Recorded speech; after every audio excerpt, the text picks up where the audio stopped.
Hi everybody, Ian Bremmer here, and I'm from Columbia University. Just about to teach my class. I just got back to New York, and a quick take to kick off your week. Of course, what we're talking about right now is the balloon, which was made for television. I mean, you get to watch on the map as it's traveling across the country and check the popularity ratings, Democrats, Republicans, what do you think about the balloon? The reality is this is not going to be talked about in another week, but it is inconvenient.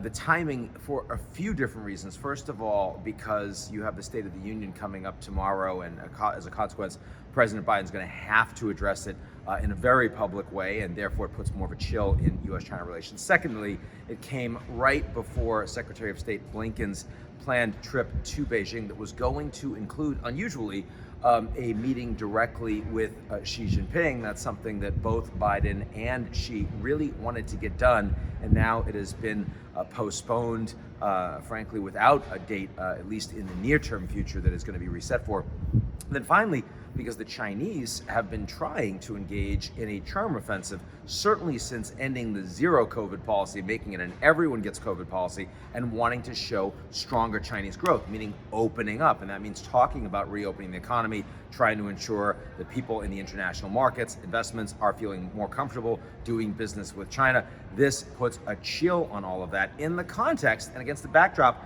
of what has been some challenging U.S.-China politics. For example, secondary sanctions against the Chinese company in the last week for doing business with the Wagner Group in Russia. Investigative work that has shown that the Chinese have been sending more military equipment, related equipment, not direct arms and material, but spare parts, jamming equipment and the like, that has helped the Russians with the war in Ukraine, something that the Chinese had been very wary to do in the initial months. Looks like they may be loose sitting there, and the Americans aren't happy about that. And then, of course, you have the continued politics around things like Taiwan, the potential for direct confrontation there. You've got further export controls on semiconductors. It doesn't feel like it's a very happy relationship right now, and yet President Biden and President Xi both want to put a floor under that relationship. They want it to be more stable than it's been, in part because the American private sector that spends a lot of money in lobbying for policies want to continue to do business with the Chinese, and in part because all American allies want tighter security with the U.S., but they also want to continue to have large amounts of economic exposure to China. Are there any lessons that are learned from here? Well, one is that China makes mistakes. This was clearly a mistake.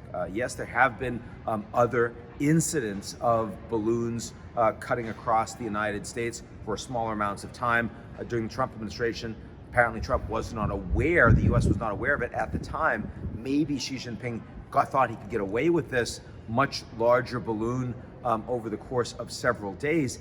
He was badly advised. Some heads probably rolling internally in defense over in China. Secondarily, Biden himself is constrained when this stuff gets public. We saw it before with Nancy Pelosi's trip to Taiwan. Biden had been trying to stop Nancy Pelosi, the former speaker, from making that trip. It got public, the trip got leaked, and then suddenly Democrats and Republicans are all in the crossfire of you can't look weak on China. So as a consequence, Biden had to back off, support the trip, and then you saw military escalation from the Chinese as a consequence. That's exactly what happened here. Before the public knew about this balloon, Biden was still very much planning on sending Blinken to China and to meet with Xi Jinping.